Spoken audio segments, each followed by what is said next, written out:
You like my new setup? See this? I changed my desk around. You can see a lot more of the space. Yeah, you can see a lot more plants. Yeah. You look like you're almost like in a jungle. Well, And Scotty, with your hair and stuff, you kind of look like Tarzan. So, did Tarzan put his hair up yeah, with like what? Like some looks- vines? yeah, little twigs, like soft, and just tie it up. Gotta get it out of your face every now and then. I'm sure even Tarzan, doesn't want to be, messing around with, you know, wild hair. Scotty, I want to say one thing to you. Okay. Happy St. Patty's Day. It Top is of the morning to you. top of the afternoon to you, sir. How Nice. how have you been celebrating your ancestral day? I'm drinking out of this green cup, uh, and I've been feeling kind of lucky today. So Oh, well, I mean, that's what it's all about, right? it is what it's all about. I'm That's right. wearing black, but underneath I've got a little bit of dark green t-shirt and I'm drinking my Guinness. I've got a couple of Guinness. I've got some Murphys in there, so it's going to be a wild Ooh, night. Yeah. Gotta have a little sounds like Murphys. fun.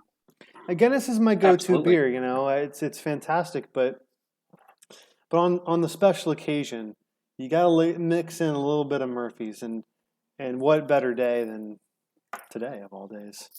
We are Yeah, I coming. Yeah, good.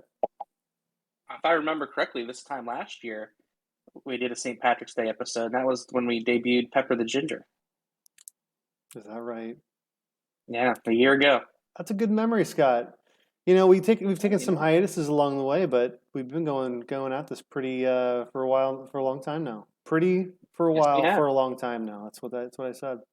And that is that's the type of stuff that our viewers have come to expect. Haven't gotten any better at it. Um, so that's good. Well, Scott, I would love to sit here and talk to you about leprechauns and shamrocks and Seamus and all kind of hornswoggle, all kinds of great Irish themed things. Um, but I've just had a roller coaster of a week, man, and I don't really know where to start. So we're coming to you today on March 17th, about 5 p.m. Eastern. I feel the need to say that because things have been changing so quickly since we were last with you, listener slash viewer. Um, Tom Brady coming back to the NFL, which we haven't even had a chance to talk about yet, Scotty, feels like a No, month ago. Um, it but feels like a month ago. but in Agreed. fact, it was just this last Sunday. Um, I don't really know where to start. There's so much NFL stuff to talk about. I think we should not start there. I think we should. I would love a little bit of a baseball update because there's a huge update there too, and Literally, we'll revisit some of the broadcasting changes, even though that's the smallest thing on our radar right now. But there have been some announcements there, so we'll talk a little bit of baseball first, get into the broadcast stuff, and then we'll dive right into this NFL goodness. Does that sound good to you? that sounds perfect. All right. Well, baseball, Scotty. Well, you're the update king here, so I will let you just So, take the reins. so literally the next day after our last episode, when I said, "Oh, it's not happening anytime soon," they all of a sudden removed all the barriers. They reached an agreement. Baseball's back. We got free agents signing. We got pitchers and catchers, and the entire team is actually down in the spring training now. P's and They'll be put. C's. Yeah, oh yeah, and they got everybody. So the boys are back. The boys of summer, and it's gonna be an interesting season. There's already been some big free agent signings and some trades, and So the sorry to cut Braves you off. are When will the before you get into that? When will the season start? April 12th will be opening day for everybody. So Did we really actually lose any only games? we lost six games per team. So I don't know Perfect. however many hundred that is, but two series for each team. Now, because of the schedule though, and the way that they were able to basically reach an agreement in time. They're going to be able to reschedule those canceled games throughout the season. So they actually aren't going to lose any games. There's still going to be 161 games, season, but they're gonna readjust the schedule and pepper the lost games in there. So um, they ended up making it work. Got to get that money. Who would have thought that they would actually? Yeah, big changes in with the agreement. Are there? The expanded playoffs, is the thing now. Tell me more. So now every division winner obviously makes the playoffs, and then there's going to be 3 more teams that are going to make it, and there's not going to be a first round bye situation like that. But every division winner gets a 1-game lead in the series. So basically, they start 1 game up, and then the wild card teams basically have to, win 3 out of 4 or whatever.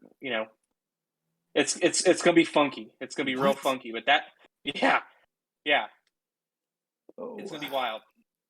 So there, that's I don't like that, but it's not up to me. Not up to you.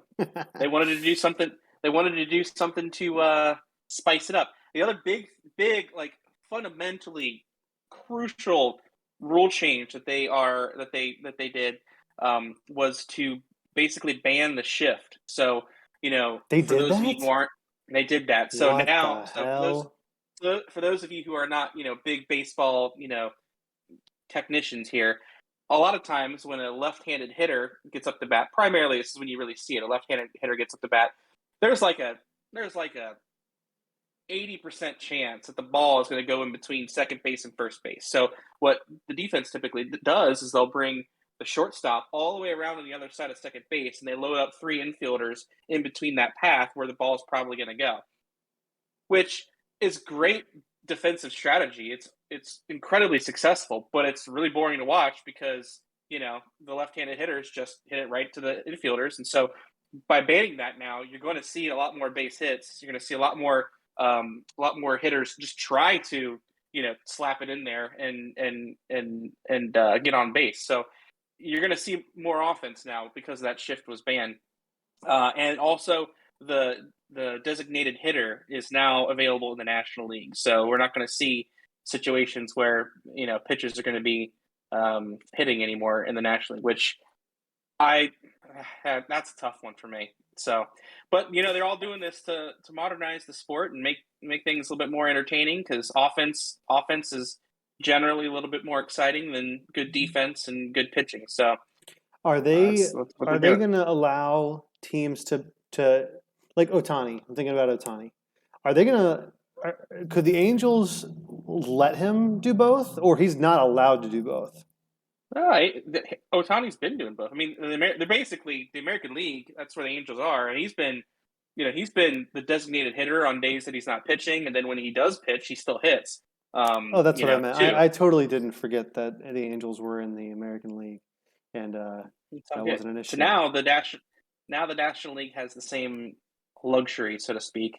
But but you've already seen teams now basically have to adjust their rosters because now that really changes your roster composition by adding the DH. So you've got a situation now where you have a permanent hitting spot that you didn't have before. You don't need some of those utility guys. You don't need like some of the guys that on your actual 25-man roster rather than having someone that can play really good defense in the infield. Maybe you use them to pinch hit. You're not really going to have pinch hit situations as much, because you're not running through the pitcher spot every 3 innings. So rather than having a guy that's really good on can play 3 different positions in the infield and you can always kind of sub him in and flex that roster management throughout the game. Now you're going to sign a dude that's got a big bat and can't do anything else. You know what I mean? So Matt that's Stairs. yeah, exactly, and and so teams are starting to adjust to that now to be able to have a roster that is conducive for the new rule change. So I'll tell you what, I won't complain too much about them trying to make the game more exciting because hell, if it were up to me, I'd have ball pits in the outfield. So I mean, but I will say that there is a little bit of that magic that is gone. I mean, you got to make some compromises, right? Pitcher, seeing what's his name, Giants pitcher, really good. Used to have long Bumgarner.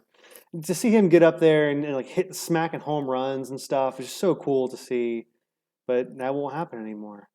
Also, the shift, that's crazy. I mean, it's like a weird it's a weird line between, do you let the teams just do what they need to do to try to win the game? I mean, they're just all they're doing. They're not trying. They don't really care about. They shouldn't care about ratings. They shouldn't care about how much the fans are enjoying themselves. They're there to coach and to play and to win games. So like you said, shift was incredibly influential in helping teams do that. So it's going to be interesting to see how that happens. I'm hoping that it actually is more entertaining because if any time I turn a game on, well, I don't know. Now I'm thinking about this. Sorry. I in my head I got off on a tangent thinking, does this solve my May baseball's boring as shit conundrum? I don't think it necessarily does. I think that this will make the games that I will watch even more exciting, or even more just active, and there's a lot more offense, whatever. I think that what I personally want, aside from a shorter season, which I'm not getting and I don't expect to get, I just want less home runs and more. I don't want small ball, but I do want more activity. I want more singles and doubles. I want more stuff happening in any given inning, which this will theoretically do. So I guess I can't complain too much. But the pitchers not being able to hit, and then what was the other one? The other change? The playoffs. Oh, the playoffs. I wasn't going to talk about the playoffs. That playoff rule Oh, is weird because to just go into a series and say, you're already down one. Are they 5 game series and you're down one? I have to. I believe so. I have to double check, but I believe that there's still best of five in the first round, and so you're already down a game. So you got to win, three out of four. that To seems that seems crazy. That's why you got to win the division. That's the way it Oh, was. But see, that's the way it was in the past. That's why they do this. They gave such an advantage of a division winner because in baseball, you can win 100 games. The second place team in your division wins 80. That's a huge difference. But then you play a best of five series, and it's like, okay, well, anything can happen. You know what I mean? So there really isn't a whole lot of advantage of really building up a good team that has sustained success, throughout the entire season. And then, okay, great, you lose in 3 games and it's it. Now, at least having this game advantage really helps motivate teams to win the division versus just get in the I playoffs. don't know. I mean, that's the only baseball seems to be the only sport that is taking it that seriously. I mean, everywhere else where you have a series, I mean, it's an even playing field. And every other sport, It's it's like it's the NFL is a one and it's done. We're literally the March Madness started today. Like you play all season, you try to win your conference, but then like you're just playing a one and done tournament where anything can happen. It's crazy. it's so different though, in that each each like the biggest difference between like the NBA playoffs, for example, and Major League Baseball or in NHL to any really type of series is that because of the sport of baseball, the way it is, the way the game's played, each game is truly a different game because you have different starting pitchers, you have your lineups are different. The pitching is probably the biggest impact though, where you might have an ace in game one, and that guy is going to get you that win. Game two and three, if your rotation's not strong, it's complete different games. Whereas in basketball and in hockey, I mean, you have your starting players, you have your lines, you have your shifts, you have your subs. Like it's the same elements into each game, and so best of seven. Okay, hey, whatever happens. But in baseball, you really can get impacted by the different dynamics. So having like a 1 game advantage is pretty huge. You know what I mean? And winning the division back then, that's how you got to the playoffs. Before these rule changes. So they're still trying to reward. They're still trying to reward those division winners. So I don't know. We'll see how it goes. Now there are some of these things I don't know exactly what. I was trying to look it up. Some of these rules aren't going to go into effect until the 2023 season. Some are going to go into effect right away. And I think the ones right away are the DH and the expanded playoffs. I think the shift might not be till next season, but it was agreed upon. So Hmm. We'll Oh, see. so you said other teams are making moves now. I know of three. Well, sorry, I know of two, and I know of one significant injury, which is pretty substantial for my team. Which I guess I'll just start with. Tatis fractured his wrist, I believe. Was it a motorcycle accident? That's really upsetting. I Yeah, think it some type of an was. accident. Did you see that Yeah. when the reporter asked him, like something about like, did you hurt your, was it the motorcycle crash? His initial like gut response was, which one? Which is not a good sign. Not a good. But he's out 3 months. That's not good. What else has been going on? What other big moves? Well, Freddie Freeman signed a huge deal with the Dodgers, so he was the Braves' first baseman, and that's pretty significant. I think he signed 6 year, $162 million deal. I hate the Um, Dodgers. I know. Like the Yankees, it's just FU money. Just okay. Well, Yeah, they that's can they not. can they can afford to sign someone to a horrible deal and have that player never barely even play or crazy things going. I'm just thinking about the Trevor Bauer situation. Are they paying him like $35 million a year, or something like that, to not even play? And it's like a drop in the bucket. It's like nothing. It's because they've just got so much money. Yeah, it's something crazy. That's for sure. Baseball's I broken. don't quite understand it. Kyle Schwarber signed with the Phillies, a 4 year Schwabes, deal. yeah. Yeah, so that'd be kind of cool. Chris Bryant, he signed a big deal with the Rockies, like a 7 year contract, and Oh there's my been a few other gosh. ones, but yeah, crazy. Major League Baseball, all that money's guaranteed. All that All of money's it? guaranteed. All of it, guaranteed Wow. contracts. Yeah, that like whoever the negotiators were. This that is not a new thing. It's been well established. Like whoever got that deal in the collective bargaining agreement where it's guaranteed contracts, they they did their players a solid because there's been some serious situations where you sign someone to a big money deal and like halfway through the contract they get hurt or they're not playing well and you want to release them and you can release them but you still got to pay them. Hmm. So it's wild. Whereas in the NFL in particular, you can. That's why they always report on the contracts with guaranteed money or not. Which I don't know. Yeah. If you want Well, to make that a transition I or mean, not, but in a salary cap sport, you have to get you have to get creative with your money. So it's not all that surprising that you see that in other sports. But well, hey, baseball's back. I'll in a couple months I'll get excited about it, and until then, you can just let me know what's happening. will do. I'll start watching when Tatis comes back. That'll be about the time.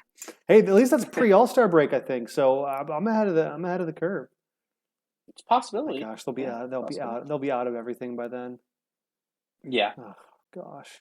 Well, all right. Transition. So Joe Buck and Troy Aikman are now the new faces of ESPN's broadcast of Monday Night Football. Do you This care, literally, Scotty? I care, and this is the best news ever. What, you like this? I love this move. I love this move, You and I'll hate tell Joe you why. Buck. I know. And that's why I love it. I love it because Monday Night Football is probably the like I watch it the least. Like Sunday on What? Fox, prime time. But let's be honest. Recently, the last few years, Monday Night Football typically like it doesn't have. They're not good matchups. They're not like if I have a fantasy player playing, I'll probably watch it. But it's not a team. I don't. I'm done. I'm watching Sunday Red Zone. I'm watching Thursday Night Football, but by Monday night, if it's like the Dolphins against the Jets on Monday Night Mm, Football, I'm not watching that. And that's what those games typically. Now, granted, if it's a prime time, Sunday Night Football marquee esque type of a game, you best believe I'm going to be watching it. Or if it's my own team, of course, you too. best But believe. best believe. But Taking like you to I'm not church. gonna. Yeah, right. This is the you know Giants Rams game on Monday Night Football. I don't really care to watch it. So let Joe Buck and Troy Aikman call that game because guess what? They got that one game. They'll get one playoff game now. They don't do Super Bowls. They're not part of the Super Bowl rotation. So my Joe Buck days are kind of behind me when it comes to the NFL, and I just have to endure him for baseball because I'm sure he's still with Fox for other sports, isn't he? I don't think so. Or is he like I think he's done. I think his last thing on Fox, he's doing like a Masked Singer or something. Outstanding. But Well, if that's the case, the only concern then, the only way that this could be a bad thing for me is if Joe Buck starts to do all the ESPN things. Like if he's doing like more college football, or if he's doing like, NBA games or Scott, something crazy like you better hope that Chris Fowler doesn't retire. College game day? Oh man. with Joe Joe Buck Buck. on college game day? Oh, Well, I got to that would tell be you, Scotty, great. I think I have to disagree with you a little bit because if there were one place in terms of NFL that you'd want Joe Buck, it'd be Thursday Night Football. It's hard to even find those games. They're all on the NFL Network, they're on Amazon, whatever. Thursday Night Football, I rarely watch Thursday Night Football. Those are the games that are like the crappy divisional matchups. That's like your Panthers and Falcons. Like that's a Thursday night football extravaganza. Like, and I'm not watching it at all unless I've got some fantasy players, and even then, like I'm not going to have any fantasy players. So I don't know. Where I will agree with you though is on Monday Night Football, you will always have the Manning cast, so you can just watch the Manning cast. So you have an alternative. So really, this is the best solution because you can watch every single night, regardless of matchup, and have somewhere that you can avoid Joe Buck. So congratulations to you, Scotty. You won this round. Thank you. Thank you. I appreciate that. We'll see what happens on Sunday Night Football. That's the big one for me. Well, who would you? Well, if it's NBC, Tarico's around, right? I would love. We talked about this before. I'd love Tarico, but we don't know what they're going to do. I know Al Michaels' his contract was up, so who knows where he's going to go, and probably Collinsworth will stick around. Which I've been able to live with him for a while, but we'll see. Yeah, But at least it won't be Joe Buck. So will be Joe Buck. very good. All right, Scotty. Let's move to the NFL now. We've wasted enough time on those other puny sports. No, wait, no. Scotty, which round of March Madness do you enjoy the most? You don't watch any of it, do you? I have it on right now. Iowa just lost to Richmond. They actually lost? Yeah, they did. Lost 67-63. Well, that's it. And don't you love that? Don't you just love it? You freaking Bracket's put a busted. bracket. I mean, it's done. It's done. I can't. Every year this happens to me. Did you have him going far? I think I had him in the. I think I had him in the Final Four. They were pretty hot winning the Big Ten championship, and they just lost in the first game. So that 5-12 seed is always. I don't want to hear it. I don't want to hear it, Scotty. It's just it's a coincidence. No, no one can. It's No. Every year, and you can probably stat this and look it up, but every year, at least 2 out of the 4 or 5 seeds get eliminated to the 12 seed. It's one. It's one of them. It's not 2. There's only one. There's 4. No, I know. It's every year. It's usually 1, not 2. I think at least 2 lose, but yeah, definitely 1. Every year, 1 loses for sure. That matchup is always a trap matchup. We don't know which one or which 2, but it's going to happen, and it was Iowa this year. I got to tell you, Big Ten, aside from Michigan a couple of years, like 10 years ago, the Big Ten sucks about. They can't. They will never win anything important in college basketball. They fold. Purdue has been good for a decade. They've been like a 3, 4, 5 seed every single season, and they lose in like the Sweet. Not the only thing they make it to the Sweet 16. It's so frustrating. I mean, I don't really care that much, but when I'm putting my bracket in, I'm like, okay, yeah, Purdue. Okay, they're a 3 seed. Okay, let's roll with them. Let's shake the dice, and stir the rice. So like every time Iowa, screw you guys, Hawkeyes, get out of here. Go Richmond. Go Spiders. Gosh, I'm so pissed. Richmond Spiders. Well, to answer your question, I would say my favorite round of March Madness is, depending on how granular you want to get here, but I would say the weekend games of the first round, like the first weekend. So like Saturday. So round 2. It's like after, so round 2. So like round 2 to me is my favorite because, hey, you got these fluke teams that maybe upset a giant, just like Richmond did with Iowa.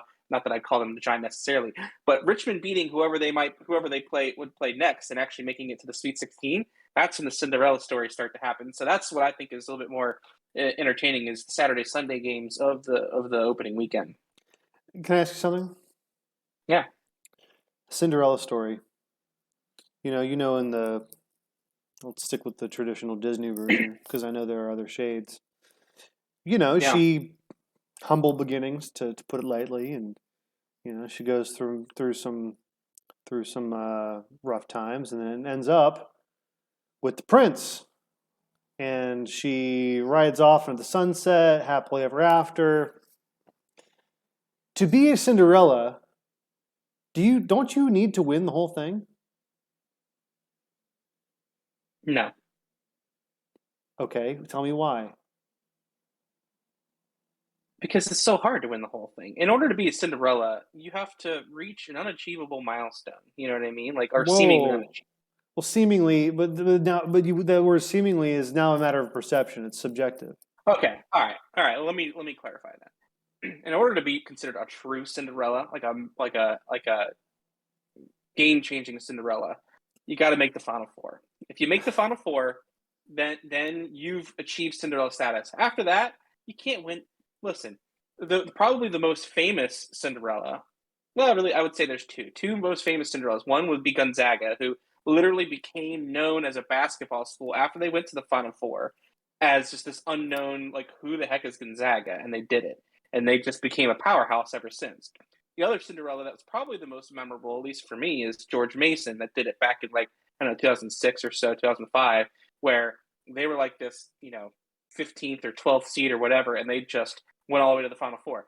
I think they got their butts kicked, and Duke ended up winning the championship that year or something like that. But like that was a huge deal for them. So Didn't you? getting to the Final Four. Didn't you? Sorry, can you interrupt? Didn't UCLA just last year go as like an 11 seed? They went to the Final Four. No. But see, that's different. That's different. See, What do you mean? The Cinderellas aren't. It's not just about your seed. It's about the school, the institution. Like that. Like that's how you're really a Cinderella. Like Wait if a you're minute. I don't know about this guy. UCLA, Kevin, UCLA has won multiple national championships in the past. They were like dominant team in the 70s. Like they're not like this like what makes a Cinderella Bad is like example. Bad example. Bad example. Bad example. But what if it was like rags to riches. Hold on a minute. Hold on a minute. Rags to riches. Well, hold on a minute. I'm talking like what about like Wisconsin? Wisconsin's never won anything in basketball. If Wisconsin, Yes, they have. What have they won? Oh, we're going to read the internet. yeah. I'll wait. It's fine. Keep talking. Oh, keep talking? You want me to just keep, like, okay. What I would say is, and I've got no dog in this fight. I don't really give a shit. But I was just wondering if you don't come out on top like Cinderella does, how can you be a Cinderella? You know what I'm saying? Like you need to come away with something. You need to have some hardware. I understand. Okay, so first off, real quick, Wisconsin has been to the Final Four times, most recently in 2014 and 2015. They came in second place in 2015, so they won the Final Four, and they won a national championship in 1941. This is not okay. Thank you. Again, bad example, but know what I'm saying. You know what I'm saying. Like Arkansas. Like I can throw you any. You're telling me it needs to be a non-Power 5 school to be a Cinderella. You cannot. What if it's Washington State? Washington State. I don't know. What about Boise? Like nobody. Like that doesn't seem fair. Like Vanderbilt. If Vanderbilt went to the championship game, you're telling me that wouldn't be? And they were in a double-digit seed. That's not a Cinderella. Mm-mm. No, because they look. The thing about these non-Power 5 teams is that if they didn't win their conference championship, they weren't even going to be considered. You know what I mean? Like like it's a true rags to riches type of a thing where you get an 11 seed UCLA, they probably have won 20 games. You know what I mean? They probably they're probably a decent team. They're probably ranked in the top 25 at some point to see. Like they're like good. They're a good team that like hey, who knows what maybe they can make some noise. They got into the tournament. You get these smaller schools like a Richmond or whatever that wouldn't see the time of day if they didn't have an automatic bid into the tournament. So those schools making it far, beating some of these big giants, beating a UCLA or beating a Wisconsin, that's what makes them a Cinderella team.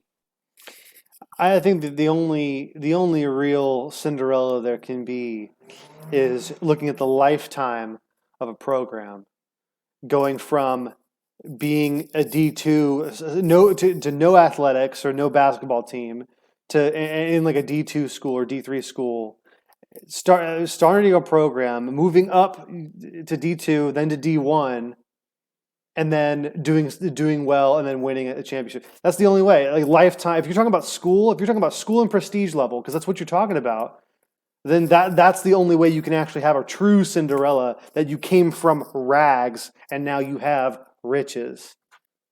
I don't know why you have this strict Cinderella purity test here, but I don't know why you do.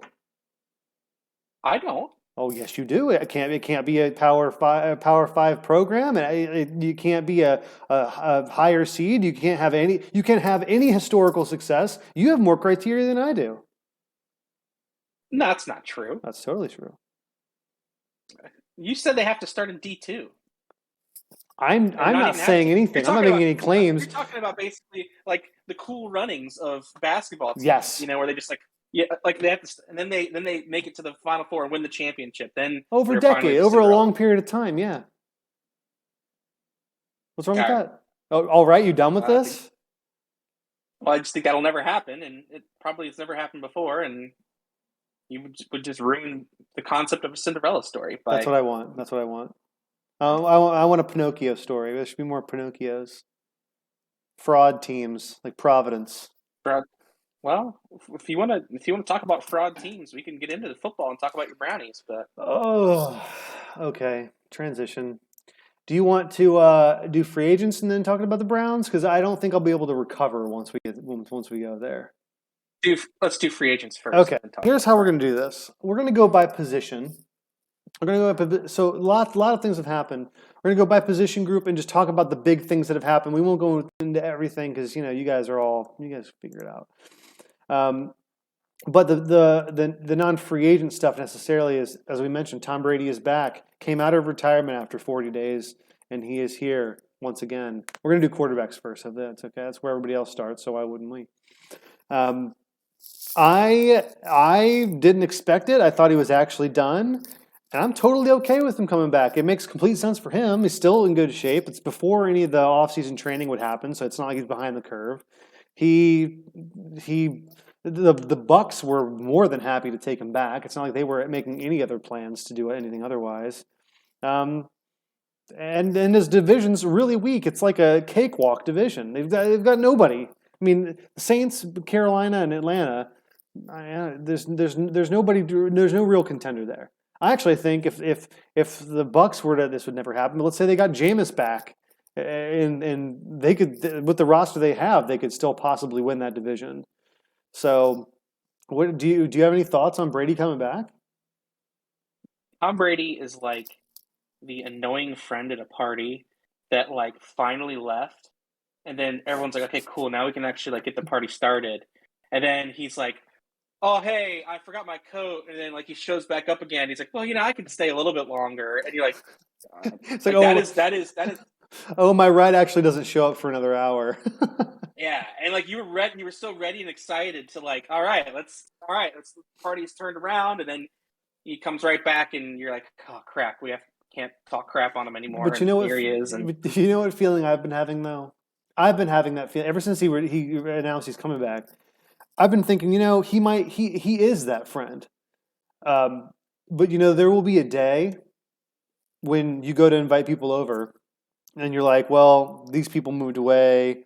I don't really care for that person anymore. Like, who do I have left? Like, I can't even invite Tom because he's gone. Like he's out of here. It's like I wish I had. I'm just saying. I wish I appreciated Tom, even though he was annoying and he's kind of a pill.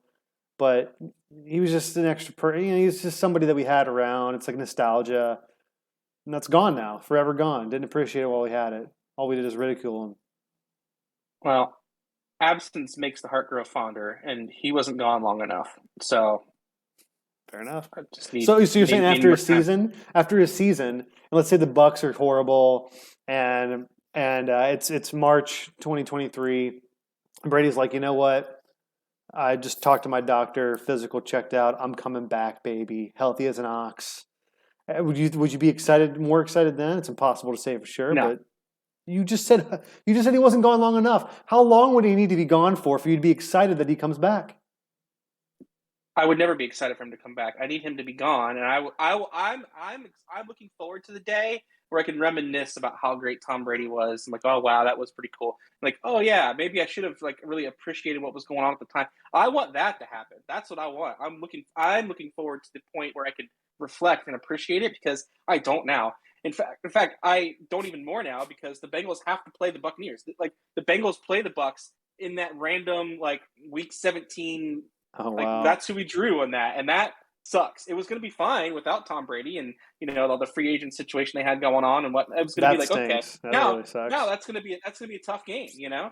So that's why I feel that way.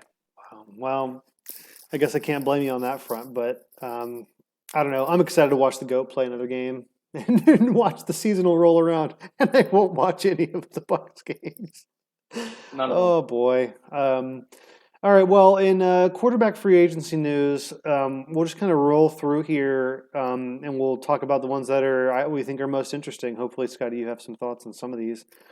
I won't go through the ones that don't matter, all the obvious backup signings. Yeah. Um, Although I will mention Colt McCoy is still kicking it, buddy. Re-signed with the Cardinals for 2 years. Love that guy. Wow. Mitch Trubisky signs with the Pittsburgh Steelers, former Tar Heel. 2 years, a little over 14 million. That's really the biggest one. Teddy Bridgewater also signed, but he's going to be a backup too. So tons of backup signings. Mhm. Even Joe Flacco is still kicking around, but Trubisky. So. I have had a lot of fun making fun of my Steelers friends for having Mitch the bitch at the helm, and in listening to some other things, and I can't take credit for any of this because obviously, as I say it, you will be like that. Kevin couldn't have known that on his own. Um, I've heard that there's such a huge discrepancy between what scouts grade Trubisky as and what like the film says about Trubisky. So it's like he has all the traits and all the qualities that would make a good NFL quarterback, but then he just doesn't do well, and his play is bad, his film's bad. Um, I think that this maneuver for the Steelers makes sense if they are planning on still drafting a quarterback in the first round and letting him sit because I think a lot of people would agree that there isn't one obvious quarterback this year that is ready to play now. So even if it's just sitting for a year under Trubisky, like learning an NFL offense, learning the team, blah blah blah, that would be beneficial for any of these guys, whether it's was it Malik Willis or Kenny Pickett or Carroll or Coral, Mhm. not Old Miss quarterback. I actually think he's going to be Yeah. pretty good. Um, but Trubisky's also just bad. So it's like, okay, he's a little bit better than Mason Rudolph. And there's also a chance that Trubisky will play better than Big Ben was playing. But either way, it's obviously not their quarterback of the future, and it's fun to make fun of them for the moment. So is that how you feel? Yeah. Yeah. Out of all the potential quarterbacks that they could have gotten that were kind of out there either through trade or whatever, I am most happy that they landed on Mitch Trubisky because while like I agree, I mean, yeah, you know, scouts say whatever. A lot of people in Buffalo said that he was, they were super impressed by him in Buffalo as the backup, and maybe he learned some stuff from Josh Allen and whoever the QB coach is there. But I just can't see that being successful. He's a band aid, and honestly, if I was the Steelers looking for a really short term solution to maybe like just have someone there to be competitive while you're looking for your guy, they could have done worse for Yeah. sure. But as a division rival fan, I'm pretty happy with this. I think it would be pretty. I mean, if he was ever going to be good, if he was ever going to lead a team deep into the playoffs, he probably would have been around the Bears longer or wherever else he's been since then, because he just doesn't. He's not one of those guys. I don't know. The coaching in Chicago was suspect, to say the least. So I don't know. I mean, being with the Bills and Josh Allen and Daboll, I don't know. Maybe he picked up some things, but I don't think the Steelers are thinking of him as a. I think they're thinking of him as like, well, we made the playoffs last year with Ben, so if we play that well everywhere else again, then the worst we could do is competing for the wild card spot. And in an off year for the Steelers, that's pretty good. Which actually now makes me even more. I'm right back into the cycle of just being pissed at the Steelers and hating them so much because everything seems to work out. It will work out for them. They will have an off year, and for them, because everybody will tell you, an off year is them winning 8-9 games and then still having a chance for an outside shot for the playoffs. Whereas for most other teams, it's a dumpster fire. So whatever. That'll happen again. Remaining quarterbacks yet to be signed that are free agents. There's not really anybody that is like a obvious starter, aside from Watson, and we'll get into later. We have Jameis Winston, Mariota's out there, Andy Dalton's still there, Fitzpatrick, Brissett, Geno Smith, McCarron. So you kind of get a sense of Cam Newton's still technically out there. I don't know if that'll happen. I could see Cam Newton getting signed by someone if it's like someone gets injured during the summer. What are you shaking your head for? You're throwing me off by shaking your head. It's a completely possible outcome that a starting quarterback gets injured during spring or summer camp. What the fuck do they call that? Sorry, excuse the language. What do they call that? Summertime preseason. Let's just call it training camp. Couldn't think of the word training. Anyway, training camp, and they like, hey Cam, will you come play? Play for us for 6 games while our guys getting healthy? I could see that happening. Maybe not 6 games; might need to be longer. But I'm gonna go out on a limb, a hot take, and I don't think that we're gonna see Cam Newton on an NFL football. You did this before, though. You did this before, and then we saw him, and you were wrong. I was pretty right. You were wrong. Pretty right. There was a ridiculous gamble that Matt Rule made and the Panthers did to bring him back. It ended miserably. He got benched, and that's it. He's going to be done, and he's not going to play football anymore. Maybe a team will sign him. Maybe he'll sit on the sidelines, but he's not going to step foot on the actual field in a game ever again. Okay, he's done. Okay, thank you, Scotty. Moving on, running backs. I think the biggest running back signing, and there really haven't been a ton of them, is James Conner. Got re-signed with the Cardinals for 3 years. I'm kind of surprised by that. I know he's had injury issues, and I know he's a hard runner and everything, but he doesn't seem like a bell cow. And I don't know if they're looking at him like that. Maybe they're not. But a 3-year deal, 21, it's like $7 million a year. I think that's just about average, but I don't know. That's a pretty big commitment for a guy that who I like as a player, as a person, but who I also consider to be not as.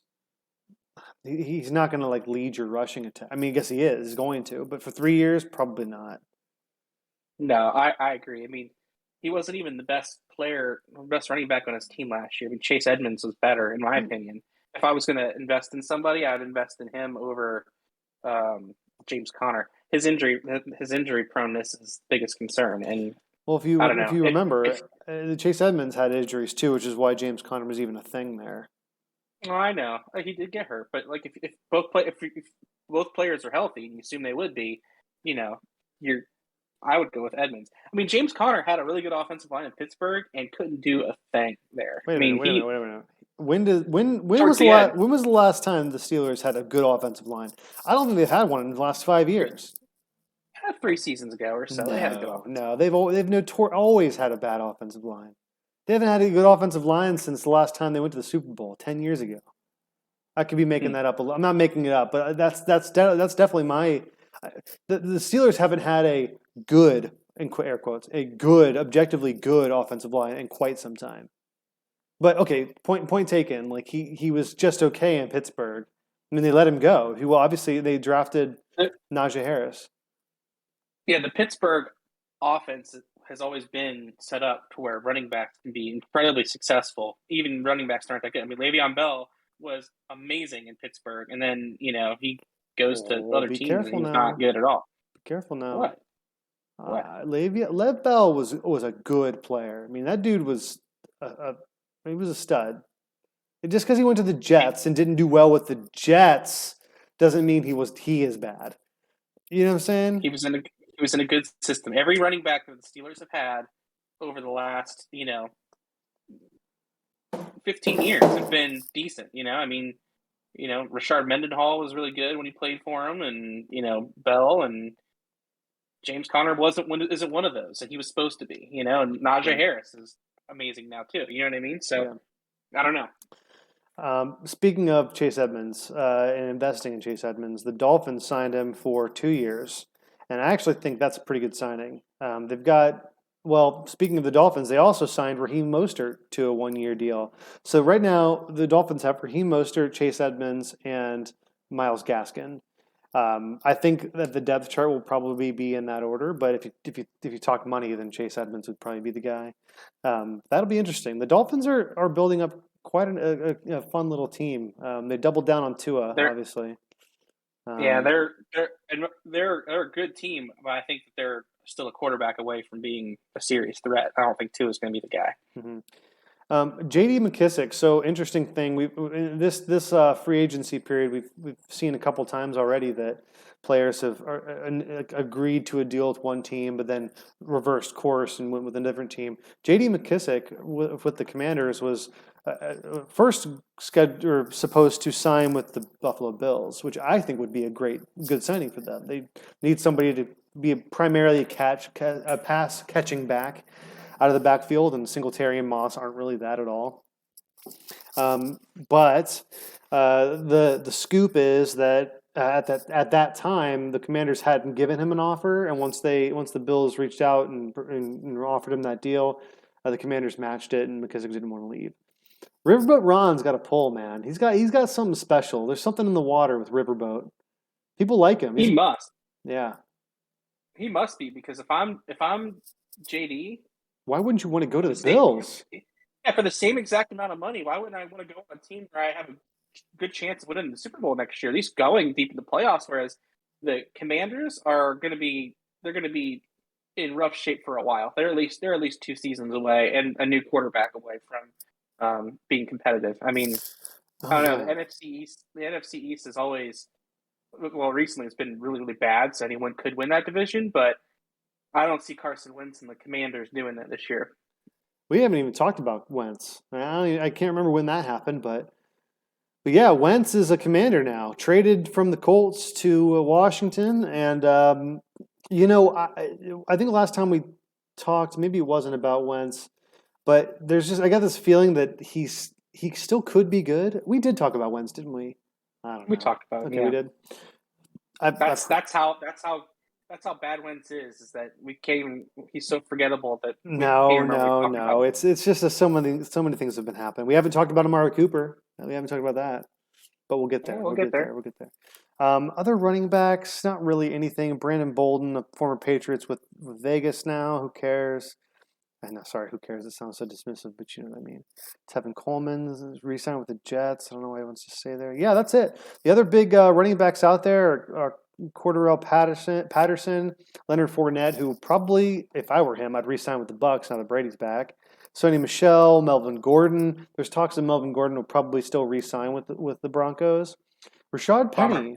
Rashad Penny is an interesting one because he has had injuries this entire time in Seattle, but there's still he kind of got hot a little bit towards the end of last year. I don't think he'll be back in Seattle, but it'll be interesting to see where he lands. Marlon Mack, I feel like Marlon Mack's been flirting with free agency for 3 seasons. And then a bunch of guys that are, I mean, you probably know the names from fantasy football, but aren't game breaking players here. I mean, Carlos Hyde, Corey Clement, Duke Johnson, guys like that. So Yeah, some of these guys will I could probably move be on pretty to. good role players, but especially if we're talking about fantasy. But we're not.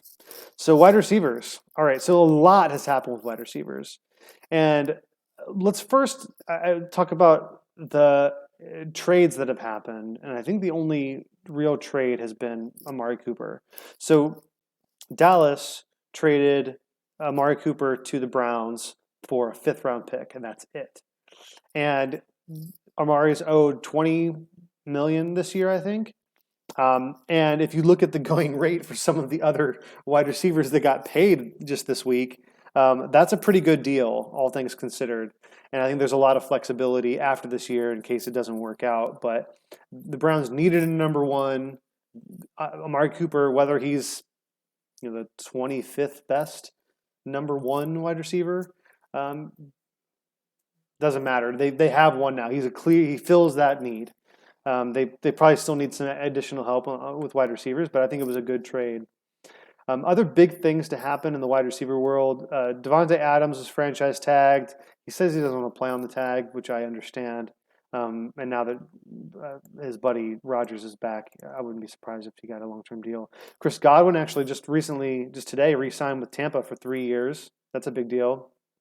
Mike Williams re-signed with the Chargers, giving Justin Herbert some help for 3 years.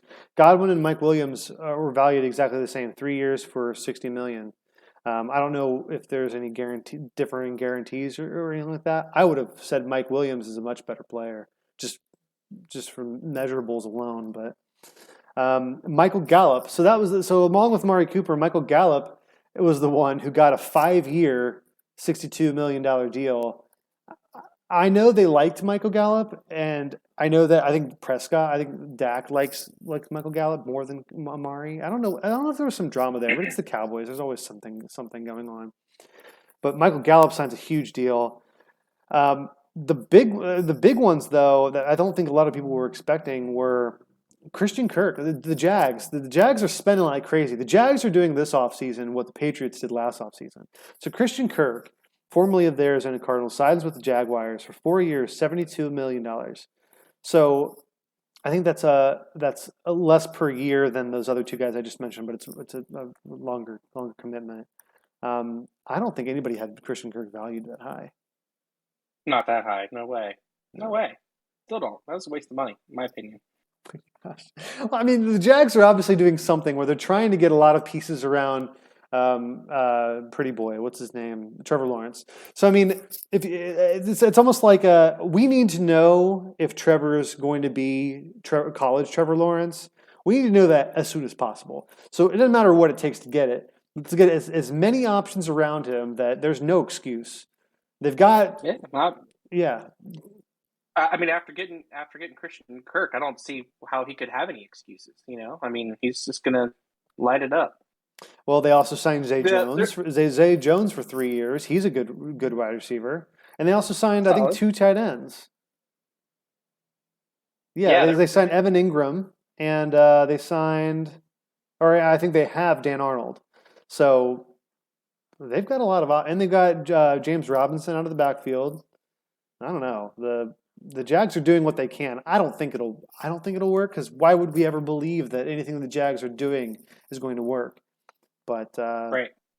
hey, Yeah, there's a recent signing. I don't think it was on your list. A recent receiver signing that just got announced pretty recently. Allen Robinson. yeah. Uh, he signed with the Rams, so that'll be pretty huge too. Well, it's huge for more than just one reason. It is a big contract. I think it's a 3-year deal, and Mhm. finally, Allen Robinson will have a good quarterback to throw to him. I think Allen Yeah, Robinson will be a sneaky pick, sneaky fantasy player as well. But that also likely means with Robert Woods coming back that OBJ is probably not going to re-sign with the Rams.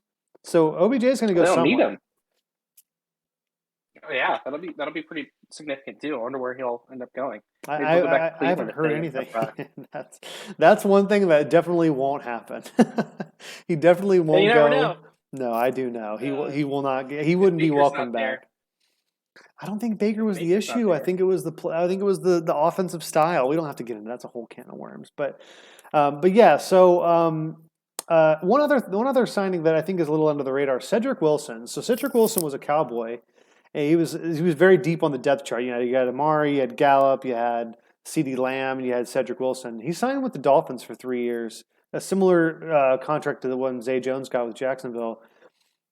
Cedric Wilson is a good player, and I think a lot of football people are really excited about that signing. Miami might be decent. I mean, I think they might push for second in the division. I mean, they'll compete with the Patriots for that, but I think Miami is going to be decent if Tua can get it together third. with.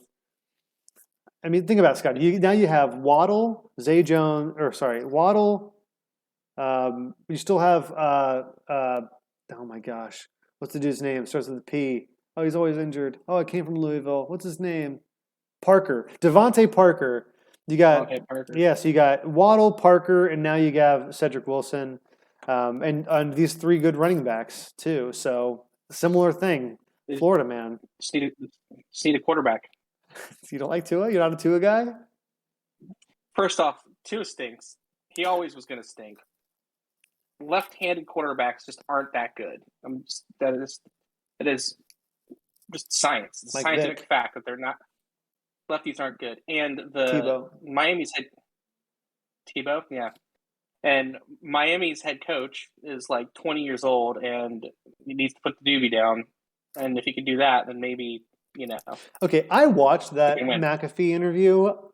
I think he's just layered with so much sarcasm, and he was in a setting where he's comfortable enough to just be himself.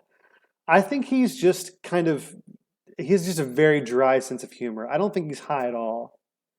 Scotty, do you He was understand? Do so you understand sporadic. what if anyone found out that a head coach went on a national media outlet for an hour long, like set almost, and he was high off of his ass. You don't think, I mean, that would be the scandal of a century. He's just a weird dude. I think everybody needs to get on board with that too. We need a little bit more. You want Mike McCarthy every single time, every coach to be a freaking Belichick, Mike McCarthy type? Give me a break, man. That was a good one to pick. This is a breath of fresh air. This is good. I don't hate it, but I do hate Tua. I think Tua is not going to be good. They need to get rid of him, and then they'll be good though. Okay, last notes here. DJ Shark signs with the Detroit Lions for 1 year. Hollywood Higgins, my boy, signs with the Panthers. Nobody's going to care about that. That's fine. Man, we're going in deep into all of them. No. I'm just reading. Okay, now so the top guy's still out there. We talked about OBJ. Technically, Antonio Brown's still available. I don't know about that. Will Fuller is still around. Jamison Crowder's a free agent. Marquez Valdez-Scantling is a free agent, and then Juju Smith-Schuster. So Yeah. I hope that Nobody's. guy goes somewhere and he's not good. He's he's my gonna, rage. That's he's all gonna my do rage could get out. he's gonna do exactly what he did last year, and he's gonna come back to Pittsburgh on a hometown discount because no one else in this entire league wants him. I have not heard of a single team interested. In fact, I've heard that there is zero interest in him. I've that's been the reports that I've seen on Twitter from the insiders and stuff saying that no one's calling him. His camp has not gotten any calls, not getting any offers. There's been zero interest in Juju, which two more wide receivers I forgot about. Cole Beasley was released today, so he's not a free agent. And the reason I mentioned him is because Jarvis Landry was released as well from the Browns a couple days ago. I think Jarvis filling that Beasley role would be incredible. I mean, the Bill Scott. Buffalo. Yes, think about that, Scott. I mean, if Jarvis Landry, if you had Jarvis and Stephon Diggs and Gabriel Davis, that's a really good team. That is a Super Bowl team. They were a Super Bowl team last year. They don't even need it. Oh, they don't need it. Disgusting. Man, hopefully that doesn't happen. Hopefully he goes to like the Jaguars or something. If I were Jarvis, I would go to the two teams that he's earmarked for right now, which is the Bills and the Chiefs. I mean, that would be just as scary. Now, I think Tyreek Hill fills a lot of that speedster role, but he's not really a slot receiver, right? He's an extend the field type guy. Kelsey, everything they throw underneath is Kelsey. So right. I don't know. Maybe it's not that good of a fit, but in Buffalo that would be so scary. Mm-hmm. Okay, tight ends. I don't know, Scotty. Maybe you have an opinion on this. Gesicki, he re-signs with Miami. Cool. Dalton Schultz. Oh, sorry, franchise tag. Schultz franchise tag. Njoku franchise tag. Zach Ertz gets a 3-year deal from Arizona. I have no idea why. Will Dissly re-signs with Seattle for 3 years. Talked about Evan Ingram, Uzama with the Jets, Mo Alley Cox with the Colts re-signed. O.J. Howard signed with the Buffalo Bills for 1 year. O.J. Howard was like a first-round tight end, which we don't see a whole lot. Never really caught on in Tampa. Athletic freak out of Alabama, but still TBD on his pro career. That could be interesting. I like Dawson Knox. I don't know what's wrong with Dawson Knox, though. Yeah, I don't know either. Great question. Any thoughts on any of the Hayden Hurst, Scotty? The Bengals signed Hayden Hurst. Got a bang. It's okay. I'd rather have had Uzama, but not for that money. I'm glad that they didn't give him that much money. I don't think it's worth that. But I could see the Bengals drafting a tight end too. So yeah, nobody cares about tight ends. I don't know. Tight ends are kind of like a dying breed, unless you have the. Well, okay. Well, one other note: Austin Hooper was released by the Browns, so that's significant. Freeing up cap space. That's what I would have liked the Bengals to potentially sign if they were serious about then Austin Hooper would have been good. Austin Hooper, Gronk. I think Gronk will sign with the Bucs again. Let's be real. He even said like, "Oh, you never know." Austin Hooper, and I only know this, but I only feel this way because I watched him for 2 seasons or 3 seasons, whatever it's been. He is the prototypical tight end in like 1994. He's like everything you want out of a tight end in like the 90s. He's a good blocker. He's a big dude. He's sure-handed, but he's not really an after the catch guy. He's not really a route runner, but he's really athletic. Okay, tight ends are boring. Offensive line. Let's go to whatever. We're gonna breeze through this. Okay, all right. I know that offensive line it matters a lot to you, Scotty, because your team's going to retooling your offensive line. But I think the biggest takeaway here is that there are a handful of guys that haven't gone anywhere yet, and I don't know why this is. It kind of seems like offensive line seems like the position that waits the longest in free agency. Or like things just don't develop as quickly. I don't know why that is. Whether they're waiting to see where teams play out, or teams are like focusing on other things. I don't know. But Teron Armstead from the Saints is a free agent. Dwayne Brown, Eric Fisher, Trent Brown, who I love. He's a giant. Riley Reif is a name that most people would know. Jason Peters. I'm surprised Jason Peters' name's on this list. Nate Solder is a free agent still. A couple of signings here and there, but nothing too noteworthy. Center, I only know this because the Browns. Well, okay, the president of the NFLPA, J.C. Tretter, was released by the Browns. The Browns are just we'll get into the Browns, but they're releasing all their freaking leadership guys. I don't know what they're doing. Okay, don't spiral, Kevin. Don't spiral. That's another guy I would love if the Bengals sign. Jason Tretter. You would love. You should love. They should absolutely try for it. They need to do it.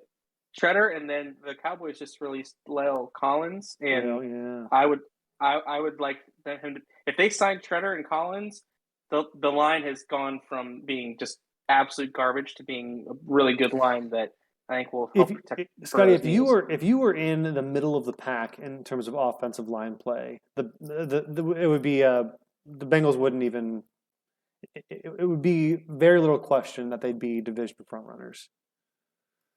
So there's that. Yeah. Guards. I'll take it. Guards of people who know their names. Brandon Scherf signed with Jacksonville. That was a big deal. And that's it. I don't know. Do you have anything on any guards, Scotty? Well, yeah, we got our guards, Yeah, but your Kappa, and guards weren't. They're not like they weren't like the top end guards. it wouldn't be something that I would like if I was just a casual fan, or if another team had signed those two guys, I wouldn't think anything of it. But for what it means to the Bengals, it was a big deal. Interior defensive line. We could probably not do all this. B.J. Hill. That's a big deal, Scotty. B.J. Hill. That was huge. That's a big It's a deal. bummer that we couldn't get. It's a bummer Ogunjobi. we couldn't get Ogunjobi, but Mm, I'm glad that we re-signed BJ Hill. He yeah. was a monster for us in the playoffs. Yeah, BJ Hill's he's decent. Ogunjobi I really like. He's a free agent. And Ndamukong Suh's still a free agent. He's out there. Sheldon Richardson is still a free agent. Da, da, da. Like this segment is called "Reading the Internet." Thank you very much. Yeah, we could speed this up a little bit. Ogunjobi signed with the Bears. Good for him. Yeah. Edge rushers. Okay, so Chandler Jones signed with the Raiders. That's a big deal. Clowney is still a free agent. Randy Gregory, which was the hilarious one where he had a deal basically signed with the Cowboys, but because of one little nuanced language, he changed I course. feel like it was a big deal, though. It's a big deal Was, for was him because he's been suspended so many times for substance abuse policy. So yeah. So if he gets suspended, his contract would be voided. So the other contract didn't have that. exactly. Makes sense. Yep. The biggest one though, Von Miller. I mean, gosh, that dude secured the bag, signed with the Buffalo Bills for 6 years, $120 million. Insanity. Man. I mean, good for him, dude. He leaves the Broncos, somewhere he liked, goes to the Rams midseason, wins a Super Bowl, and then makes bank. That's like how you do it, right? I mean, he's going to be the face of makes the bank. Yeah. He's going to be the face of the Bills Makes bank defense on a for contender. 6 years. Yeah. And he might win another one. And he could win another one, exactly. So that was good. Good on him. Good on him. All right. Linebackers. Anybody linebackers that you want to talk about? There's a lot of linebackers that haven't been signed. Yeah. Bobby Wagner is like the biggest one that hasn't been signed yet. I think he's the most coveted. Yeah. And Alexander Johnson, which is such a bland name, but he's a really good player. Yeah. Okay. Corners. There's a lot of corners that were signed. J.C. Jackson to the Chargers. Oh wait, sorry. Going back to the linebackers. It's not on my list because I'm not looking at trades here. Khalil Mack gets traded. Yeah. From the Bears to the Chargers. And Scotty, you're rolling your eyes AFC, because the AFC just got so much harder. But the AFC is stacked. It makes so much sense, Scotty. You have, especially within the AFC West, because you have all of these amazing quarterbacks, all four. Man, I don't know about Derek Carr, whatever. But you have so many good quarterbacks that all of these teams are also investing in the best edge rushers in the entire league. So it's going to be really interesting to watch. But yeah, I'm so happy for Khalil Mack. I loved him coming out of college, and I was shocked when they traded him out of Oakland at the time. So I got a special place in my heart for the Chargers over the last couple of seasons. So, so good for him. Corners, I don't know, Scotty. Corner. The Jackson signing was a big deal. That's about it. J.C. Jackson was a big. Stephon Gilmore still available.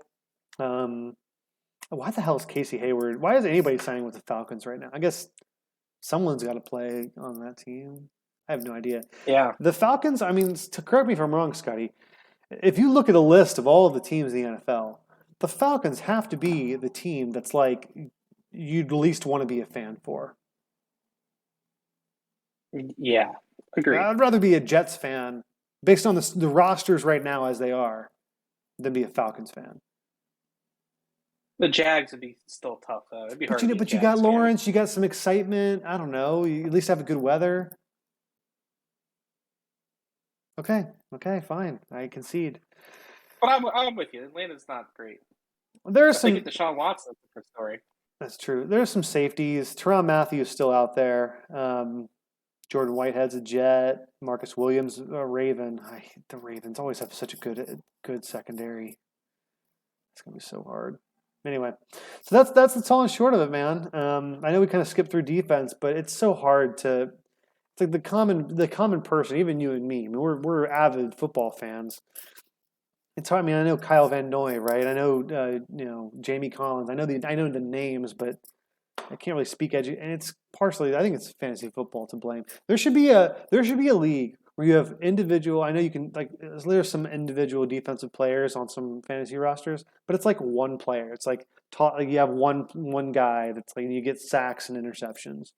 But I wish I knew. I wish I had a more thorough understanding of like defensive play, and not defensive play, but the defensive players who's actually good. Like if I put Derek Barnett. If I told you that name, do you even know what position that guy plays? Linebacker.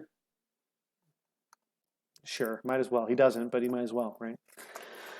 Okay. Yeah.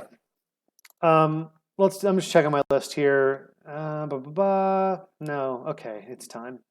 It's time. This is It's the time. thing we should just finish on because I should need another All right, beer. Kev. Can I get it? Can I get it? Can I take a break and go grab another drink? You go grab another drink, and I can set it up if you want. Well, I don't know. I don't want to miss out on what you're saying. I don't want you to mislead the people. All right. Okay, go for it, man. All right.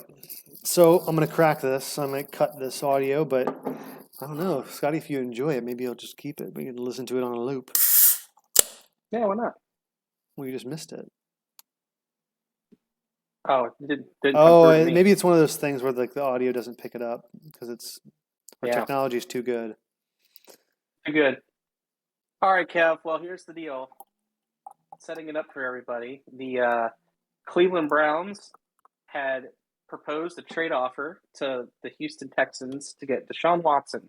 We don't know what that offer was, but we know that it was an offer that the Texans would have accepted if Deshaun ultimately chose to go there, because Deshaun Watson has a no trade clause, and he basically has his choice of which teams that are interested that he wants to play for. So the Saints, the Panthers, the Browns, and the Falcons were all teams in the running, and it's a little bit shocking for the Browns to be that heavily involved in Deshaun Watson because they have Baker Mayfield, who is still on contract for one more year. They haven't been able to extend him. There's some uncertainty on whether or not they even would extend him or want to. And because of this move, Baker tweeted out, what seemed like a goodbye tweet to the city of Cleveland, thanking him for everything. It wasn't explicit, but that's pretty much what it was. And so it seemed like, oh my gosh, Baker Mayfield's future in Cleveland is, it's not going to be there. And then what? Today, Deshaun Watson's camp or whoever notified the Browns that they're out. They're out of the running. So now the Browns are in a really terrible situation, in my opinion, where they have spurned their quarterback. Baker Mayfield has requested a trade now to not play for the team anymore and to get traded somewhere else. The Browns have said no, they're not going to grant him that request. And so what is going to happen, Kevin? What are your thoughts? How do you feel about this Baker Mayfield situation and maybe the Deshaun Watson stuff too? Well, first of all, the tweet that was sent out, you said seemingly a goodbye. He actually said explicitly in that tweet that there's no veiled meaning. I'm just thanking Cleveland for the time spent here. He said that there's no hidden meaning, So I don't know why you would insert your seemingly view of a goodbye into there, like so many other people have. You don't listen. There's times where a player might tweet out thanking the fans and stuff. Just generically, not regardless of anything else going on. Like, hey, I just really appreciate the fans today. Maybe happened. Sometimes athletes do that. They exactly. Don't do that.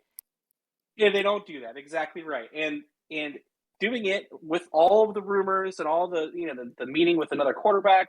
Hold on a minute. Hold on. Pause, Scotty. How could that's you not true. Read more into that? Well, listen. You can read into it. It's your right to be able to read into it.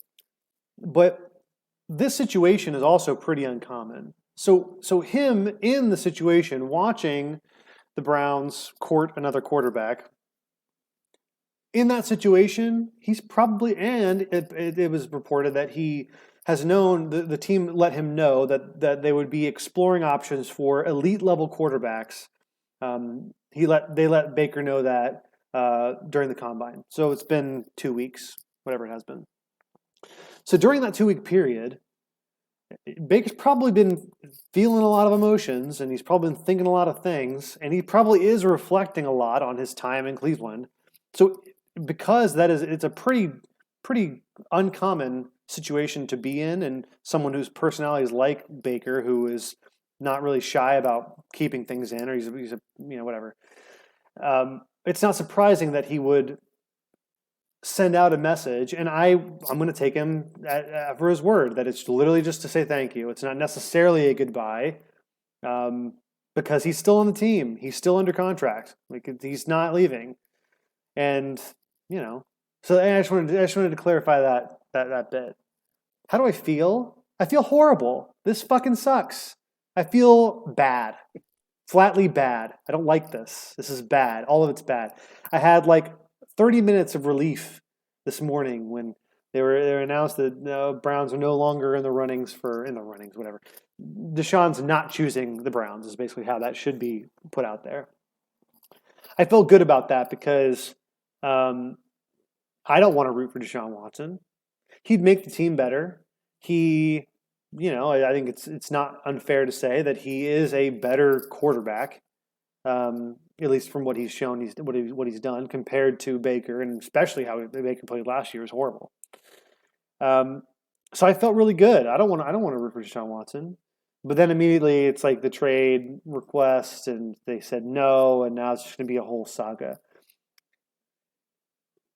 I feel a lot of things. So this is all have been happening since Monday. It's Thursday, so I wanted to record earlier. I'm kind of glad we didn't on Monday because I would have been in full meltdown mode. My hair wouldn't look nearly as nice as it does today. So a lot has happened since. So I've been thinking about this too much. So I would love it if we could just like simplify this a little bit, because otherwise I'm just going to go off on tangents. I'm going to say a bunch of stuff that doesn't make any sense. I've got all these like concocted theories in my mind that are being disproven and reinforced. And the short story is, the bulleted version is, I'm relieved that I won't have to root for a likely sex offender. And I feel really bad that we're probably starting fresh with our quarterback situation.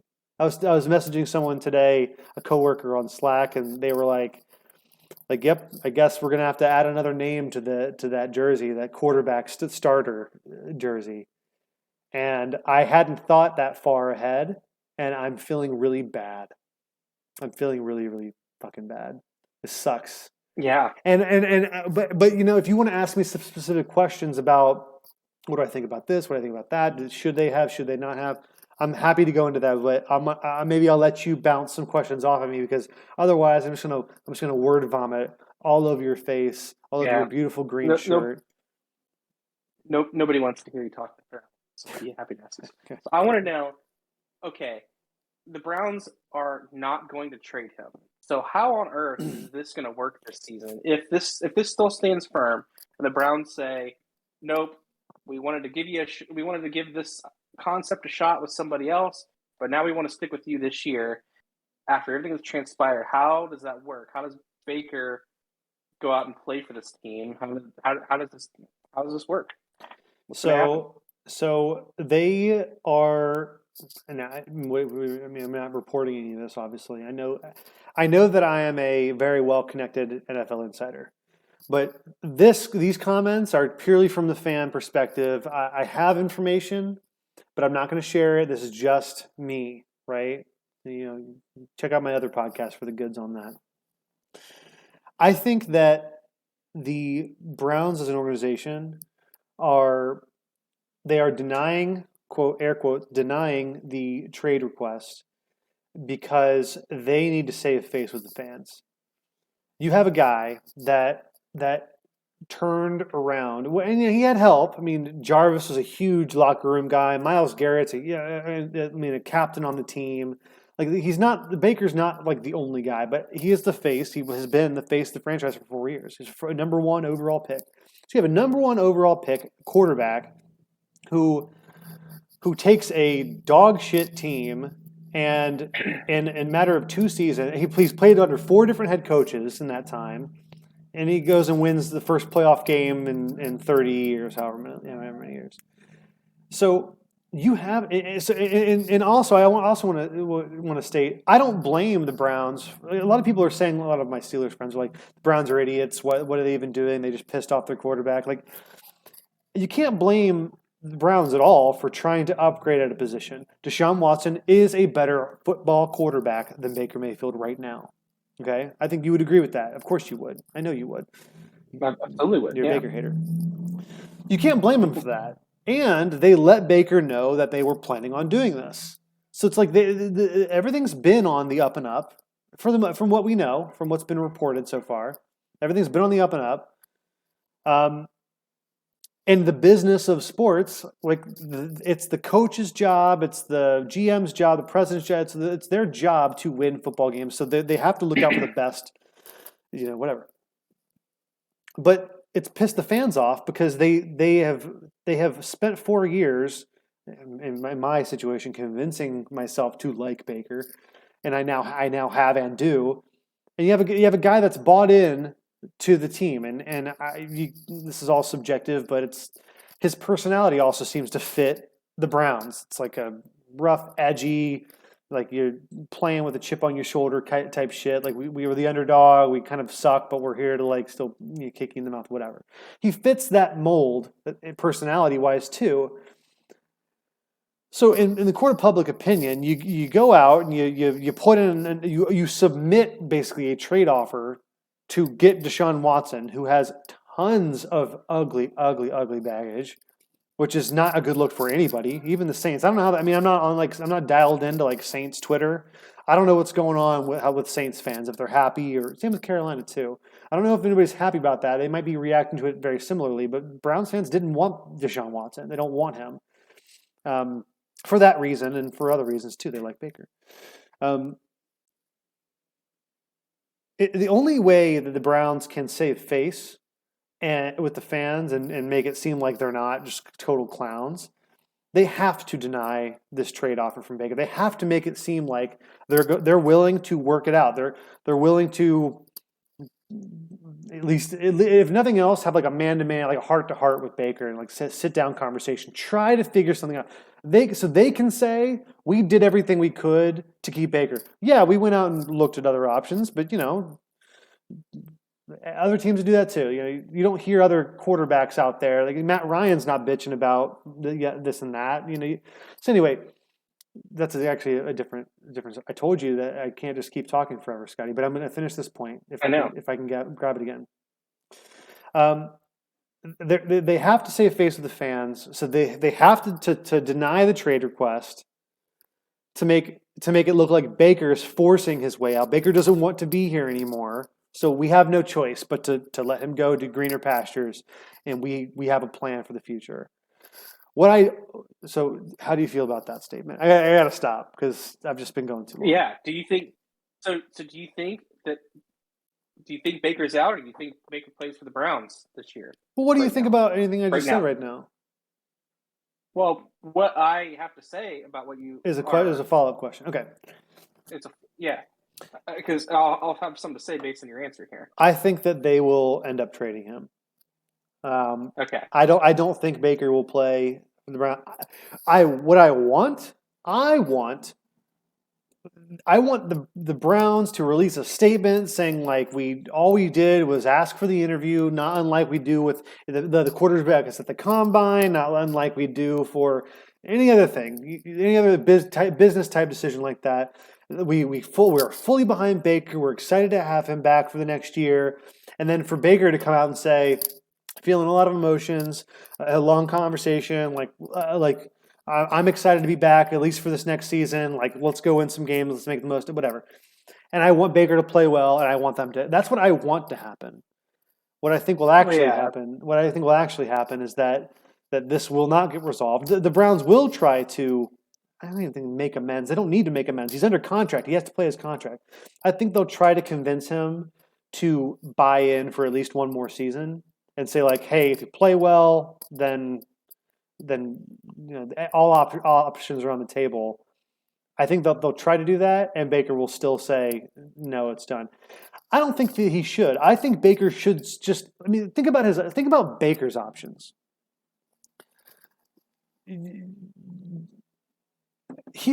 what is a better option for Baker Mayfield really to go to a completely different team, get traded to a completely different team with 1 year left on his rookie deal. So he's basically playing a 1 year prove it deal with a brand new team, brand new coach, brand new scheme, brand new players.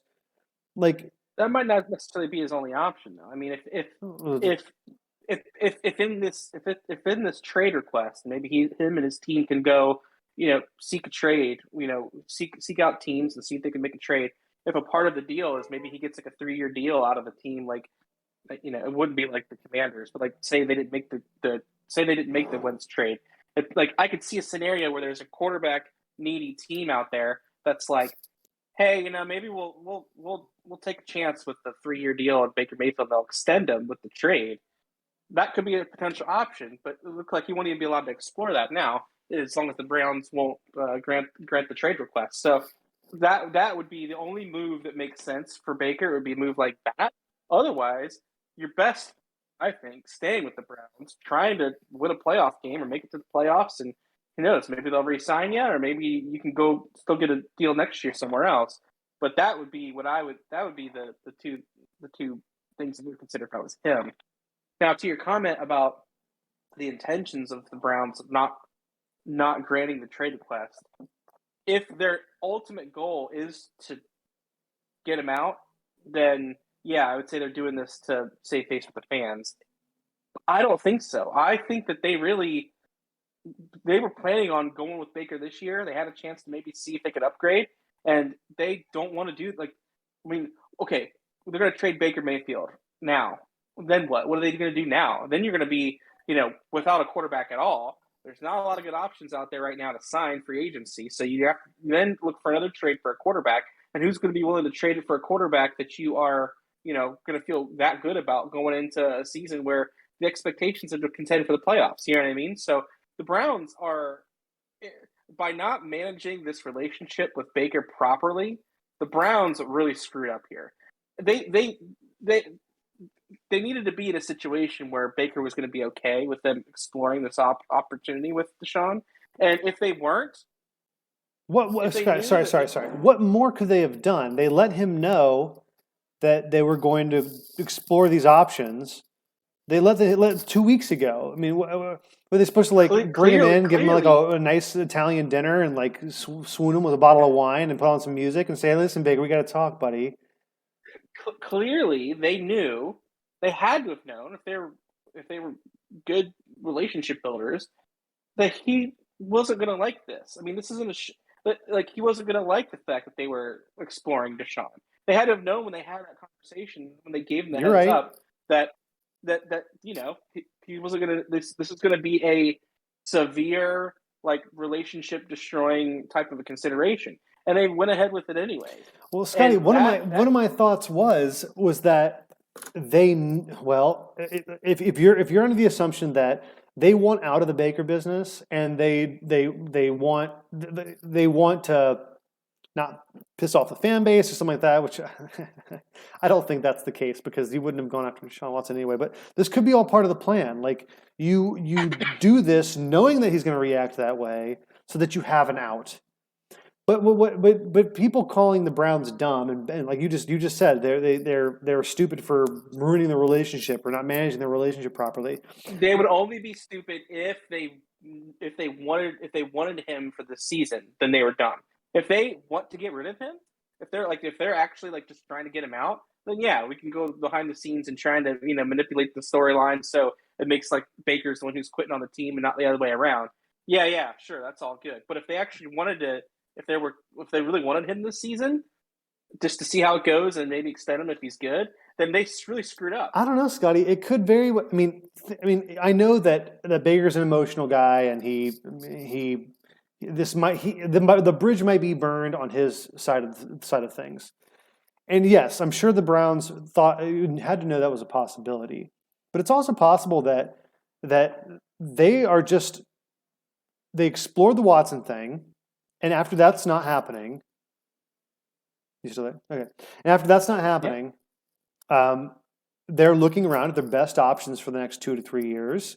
And Baker for the next 2 to 3 years is still an option, and they extend him. I mean, that's still. I know it's unconventional, and we're the things we hear as fans, like all of these stories, like we put these things in play. I mean, it's a very, very bad look for Baker to be posting things about, like, again, seemingly saying goodbye to Cleveland and stuff. I know that's unprecedented territory here, but a month ago we thought Aaron Rodgers was going to be a Bronco, and we didn't think that there was any way that he wasn't going to be a Bronco. And now he's signed up for 2 more years at the Packers, and everything's all hunky dory. Like, these things can get worked out. So it's like the options are still. I think it's still very much a fluid situation, especially that they're not willing to trade him outright right now. So I mean, okay, he's upset. Well, we're not going to trade you, Baker. What are you going to do? You're going to not play? Because that hurts you just as much. You need to have a good season, because when you are a free agent and your time to get a big contract is up, you need to not have 2021 as your last good season. You know what I'm saying? So, like, he has very little like negotiating power here.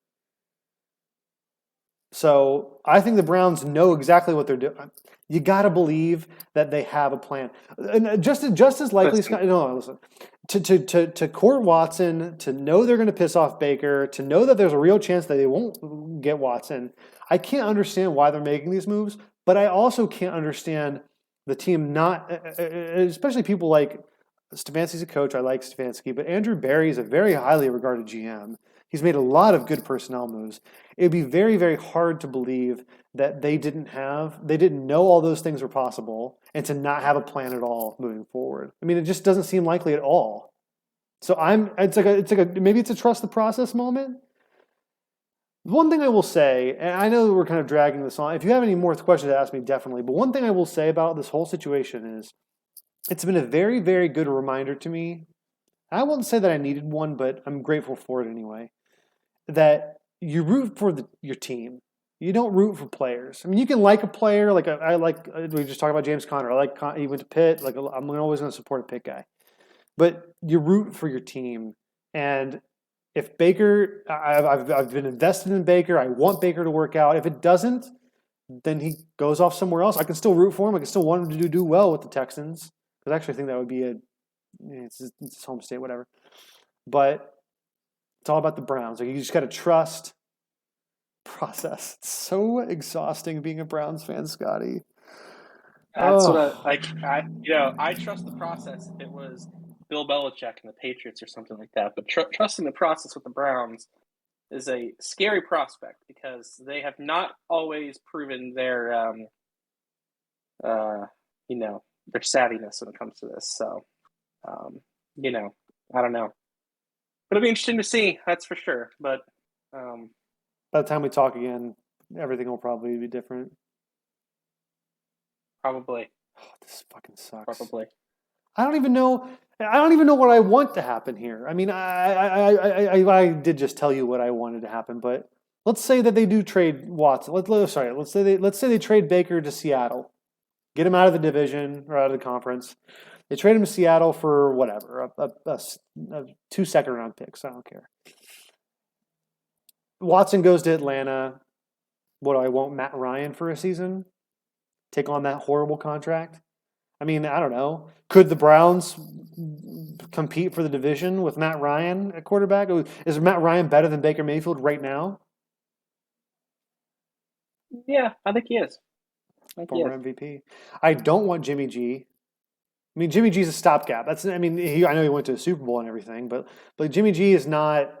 I could see that happening. Oh gosh, I wanted Jimmy G in 2017 when the Patriots wouldn't trade him to us. That's when I wanted Jimmy G. I don't want him now. I wanted Jimmy G when we were rolling out Cody Kessler, and this is a mess, Scotty. This is a mess. I'm fried. This week has been exhausting.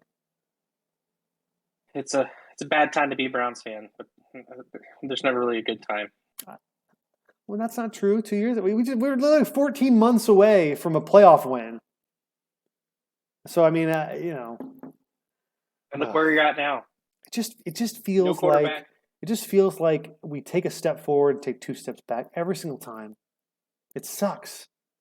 Here's what I really want. All I really want, Scotty, you gotta believe me here.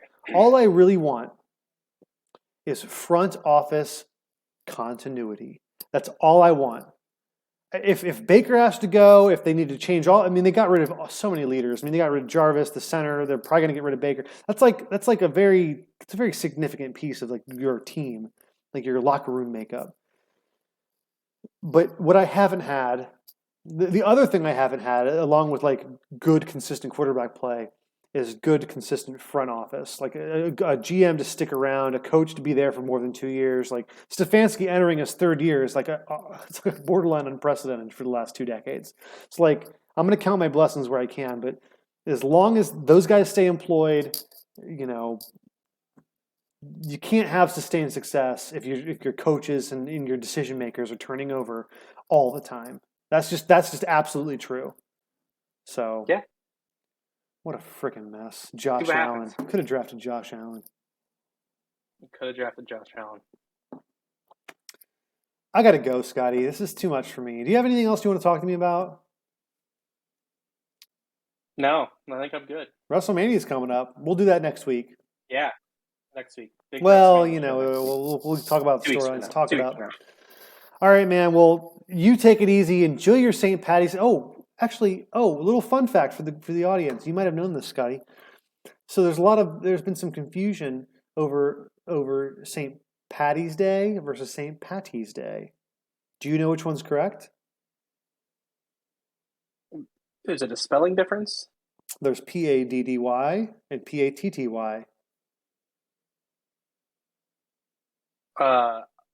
Logic would tell me that it should be Patty, but I think that this might be one of those situations where it's not logical, and so it's probably Paddy. Well, it is Paddy, and it is logical because back in the day, the name wasn't Patrick; it was Padrig. So it was a D. That's the old Irish name was Padrig. So Gaelic. That's right. That's exactly right. So Paddy's Day is correct. Although I don't think anybody's gonna get upset with you. No, it's true. Well, it's a good fun fact. Appreciate that. Well, cheers, buddy. Here's to another Browns off season, and I can't. Now I'll be looking forward to another quarterback in the draft. 13th pick, baby. Oh my Draft gosh, time. Kenny Pickett. Woo! Oh fuck, this sucks, man. This fucking sucks. Ah. Sorry.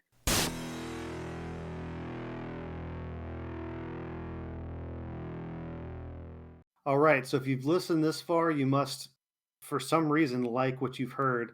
So, given that, please remember to like and subscribe to our YouTube channel.